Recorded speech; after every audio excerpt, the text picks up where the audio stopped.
కదులకుందువు సియోను కొండవలే, బెదరకుందువు బలమైన సింహం వలే. యేసయ్య నీ చెంతనుండగా ఏ చింత నాకింక లేదుగా.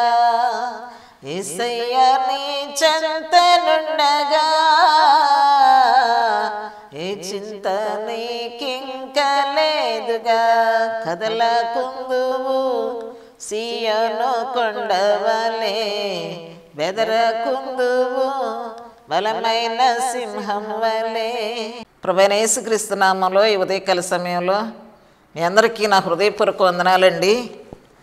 చిన్న ప్రార్థన చేసుకుని ఓ పాట పాడి దేవుని యొక్క వాక్యాన్ని కొద్దిసేపు ధ్యానం చేసుకుందామండి. ప్రార్థన.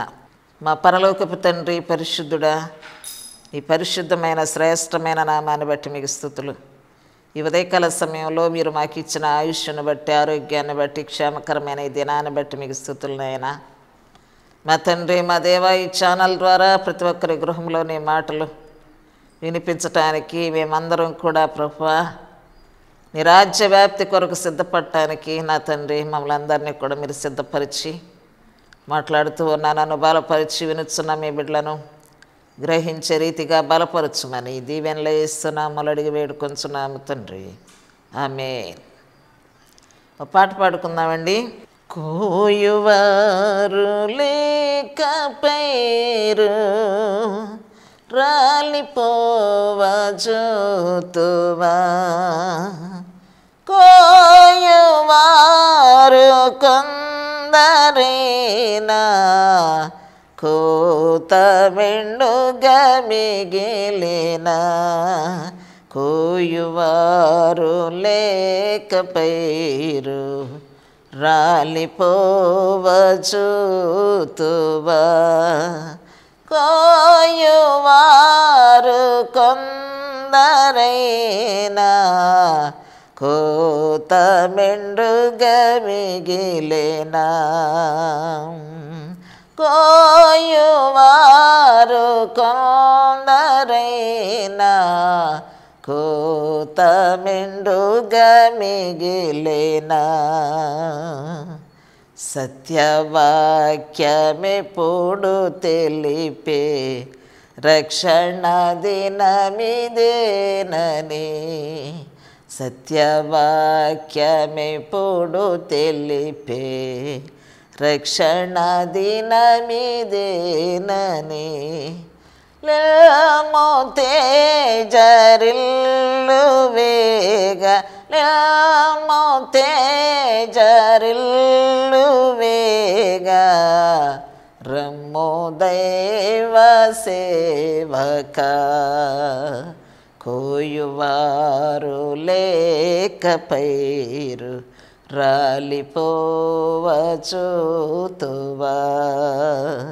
కోయువారు కొందరైనా, కోత మెండుగా మిగిలినా.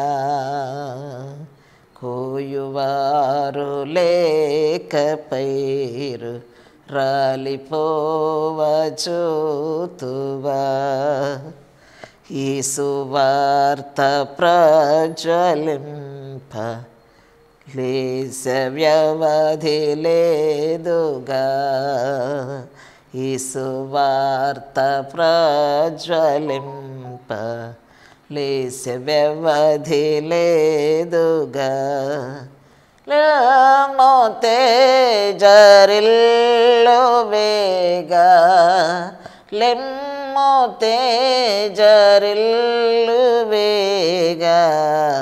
రమ్ము దైవ సేవక, కోయువారు లేకపోయిరు, రాలిపోవా జోతువా. కోయువారు కొందరైనా, కోయువారు కొందరైనా, కోత మెండుగా మిగిలినా. కోయువారు లేకపోయిరు, రాలిపోవచూతువా.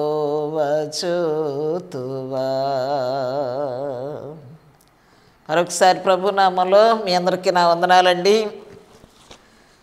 పరిశుద్ధ లేఖనాల్లో నుండి దేవుని యొక్క వాక్యాన్ని ధ్యానం చేసే ముందు గత మంగళవారం మనం ధ్యానం చేసినటువంటి అంశం గుడ్డివారు ఆత్మ సంబంధమైన విషయాల్లో మరి గుడ్డివారు ఎలాంటి స్థితిలో ఉంటారు అనేటువంటి విషయాన్ని మనం ధ్యానం చేయటం జరిగింది.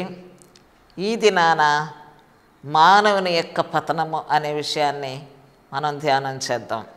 మనకు అందరికీ తెలిసిన ఒక మొదటి మానవుడు, ప్రారంభపు మనుష్యుడు, ఆయన సృష్టిలో మొదటి వ్యక్తి.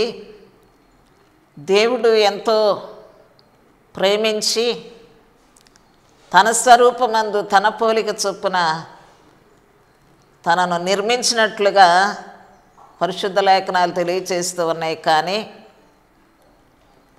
దేవుడు కోరుకున్న రీతిగా ఆ మొదటి మనుష్యుడు మరి నిలబడటం అనేది జరగలేదు.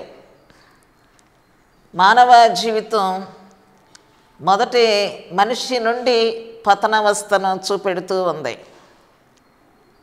పతనము అనగానే పైనుండి క్రిందకు పడిపోవుట, దిగజారిపోవుట, క్షీణించుట, ఉన్నత స్థితిని కోల్పోవుట పతనము అంటే అర్థం. ఇందులో భౌతికంగా పతనమయ్యేటువంటి స్థితి ఒకటి ఉంటుంది, ఆత్మీయముగా పతనమయ్యేటువంటి స్థితి కూడా ఒకటి ఉంటుంది. ఇక్కడ మొదటి మనుష్యుణ్ణి మనం చూసినట్లయితే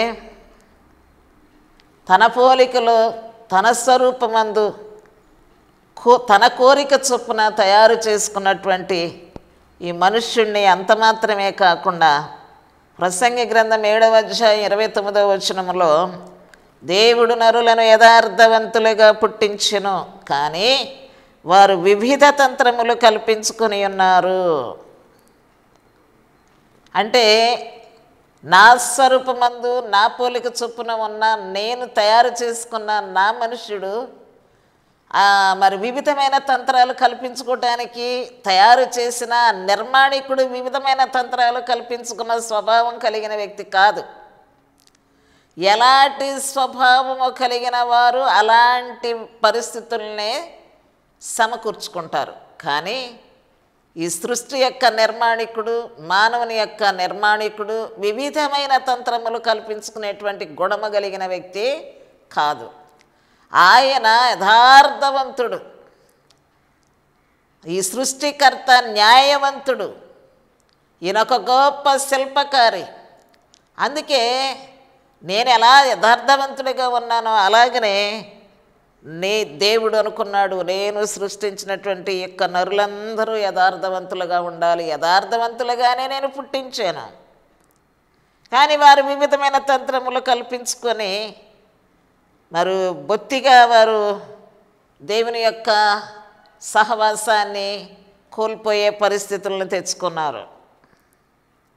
ఆయన సృష్టించినప్పుడు తన పోలిక చొప్పున తన యొక్క స్వరూపమందు నాలాగా యథార్థవంతులుగా ఉండాలి, నేను సృష్టించిన మానవుడు అని ఎంతో చక్కని అందచందాలతో సృష్టించాడు.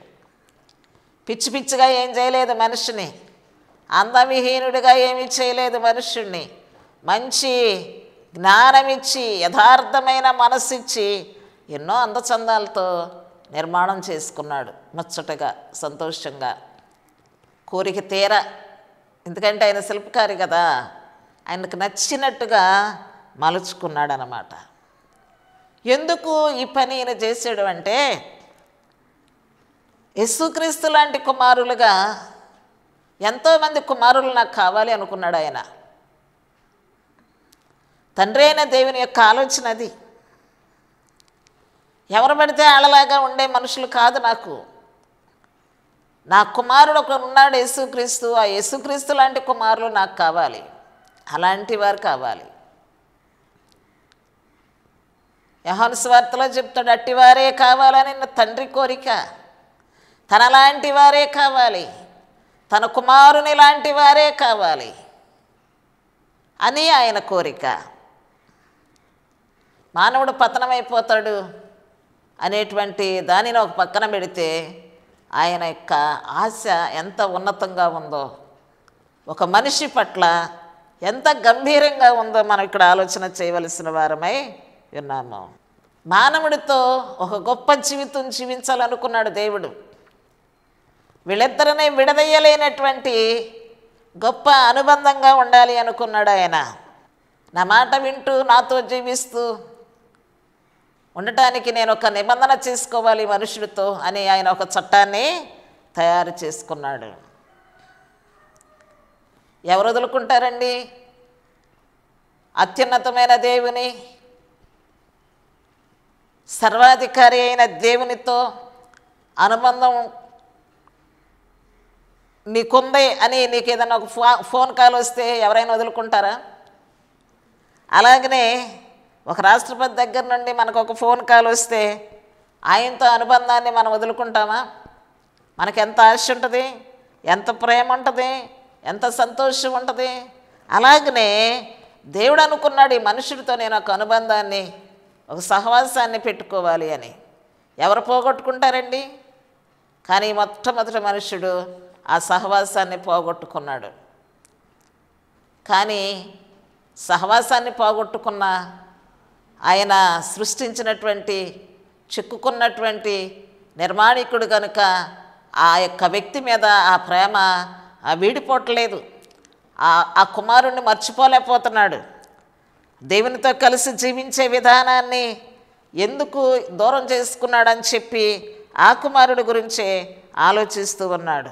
ఒక ఉన్నతమైన అనుబంధాన్ని, సహవాసాన్ని ఎవరు వదులుకుంటారు? ఈ మానవుడు వదిలేసాడు, కానీ దేవుడు వదిలిపెట్టలేదు, వదిలిపెట్టాలనుకోలేదు. ఆ మానవుడి కొరకు ఆయన వెంటాడుతూనే ఉన్నాడు.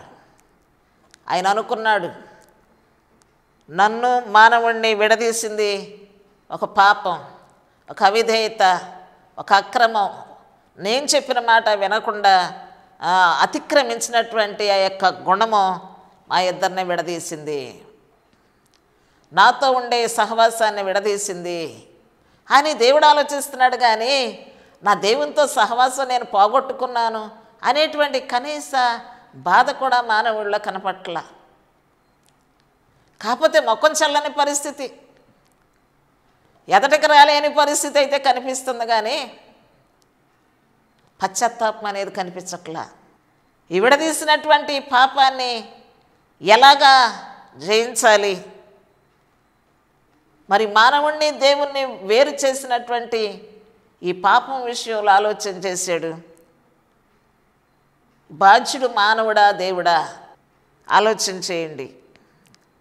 విడిపోయారు వీళ్ళిద్దరూ, వీరి సహవాసం దూరం అయిపోయింది, వీరి ముచ్చట్లో దూరం అయిపోయినాయి, వీరి స్నేహం దూరం అయిపోయింది.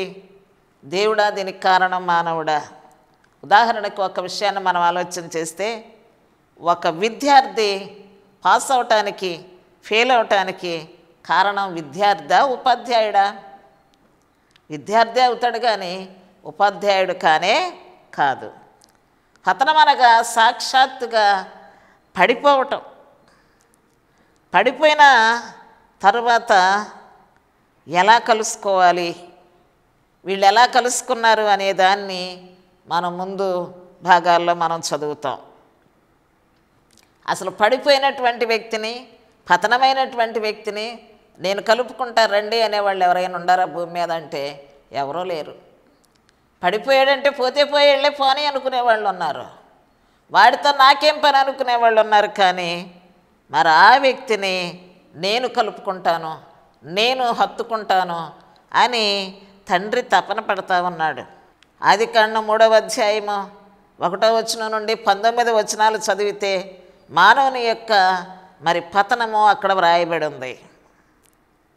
ఎవరెవరు అక్కడికి వచ్చారో ఆ సృష్టించబడిన జంతువులన్నిటిలో కుయుక్తి కలిగినటువంటి సర్పము వీరిని ఎలాగా దేవుని స్నేహం నుండి తప్పించిందో తేటగా మనం చదువుతాం. యోహాను సువార్త 9వ అధ్యాయం 31వ వచనంలో ఒక చక్కని మాట వ్రాయబడింది. అదేంటంటే, దేవుడు పాపుల మనవి ఆలకింపడు. పాపినేమో విడిచిపెట్టట్లా. ఎలా కలుసుకోవాలా, ఎలా నేను హత్తుకోవాలా, ఎలా నేను కలుపుకోవాలి, ఎలా నా దగ్గరికి తీసుకోవాలి మరలా అని చెప్పి ఆలోచన చేస్తున్నాడు. కానీ పాపుల ప్రార్థన అంట దేవుడు ఆలకించడంట. పాపం మీద దేవునికి చాలా కోపం ఉంది, కానీ పాపి మీద దేవునికి కోపం లేదు. ఎప్పుడైతే ఈ పాపము అక్రమము అనేటువంటిది ఈ యొక్క మొదటి మనుషుడి యొక్క జీవితంలో ఎదురైందో ధైర్యాన్ని కోల్పోయాడు. మొదటగా నా తండ్రి నా మీద ఎలాంటి కోపం కలిగి ఉంటాడు అని భయపడుతూ ఉన్నాడు. కానీ దేవుడు అనుకుంటున్నాడు, నన్ను నా బిడ్డని విడదీసింది పాపం. పాపం మీద ఎంత కోపం ఉందో పాపం చేసిన మనిషి మీద అంత ప్రేమ ఉంది. వీళ్ళిద్దరినే ఎడబాటు చేసింది ఈ యొక్క పాపం. యోహాను సువార్త 3వ అధ్యాయము 16వ వచనంలో చక్కని మాట కనపడుతుంది. ఆయన తపన పడుతున్నాడు, ఎలాగనా నేను చేర్చుకోవాలా, ఈ పాపాన్ని ఎలాగనా జయించాలి, పాపము నుండి ఎలాగన విడిపించాలి, ఈ పాపం నుండి మనుషుల్ని ఎలాగన రక్షించాలి అనేటువంటి తపన తండ్రిలో మనం చూస్తూ ఉన్నాం. యోహాను సువార్త 3వ అధ్యాయము 16వ వచనంలో, దేవుడు లోకమును ఎంతో ప్రేమించెను. పాపంలో ఉన్న ప్రతి మనిషిని ఆయన ఎంతగానో ప్రేమిస్తూ ఉన్నాడు. కానీ పాపాన్ని ప్రేమిస్తున్నాడా? పాపాన్ని ప్రేమించటం లేదు, పాపిని ప్రేమిస్తూ ఉన్నాడు. కుయుక్తి కలిగిన చేష్టల చేత, ఆ కుయుక్తి కలిగిన బోధ చేత నేను సృష్టించిన నా బిడ్డలు బలహీనలైపోతున్నారు అని ఆయన బాధపడుతూ ఉన్నాడు. పాపి మీద ఉన్న ప్రేమ ఎంతో గొప్ప ప్రేమ. అందుకే ఆయన ప్రేమిస్తూ ఆయన తన అద్వితీయ కుమారునిగా పుట్టిన వాని యందు విశ్వాసముంచు ప్రతివాడును నశింపక నిత్యజీవం పొందినట్లు ఆయనను అనుగ్రహించెను. ఈయన ప్రభువైన యేసుక్రీస్తు అద్వితీయ కుమారుడు అని ఆయన పిలువబడ్డాడు. అద్వితీయ కుమారునిగా పుట్టిన వారి యందు విశ్వాసం ఉంచితే చాలు, ఆయన ద్వారా లోకములో ఉన్న పాపులందరూ కూడా రక్షణ పొందుతారు అనేటువంటి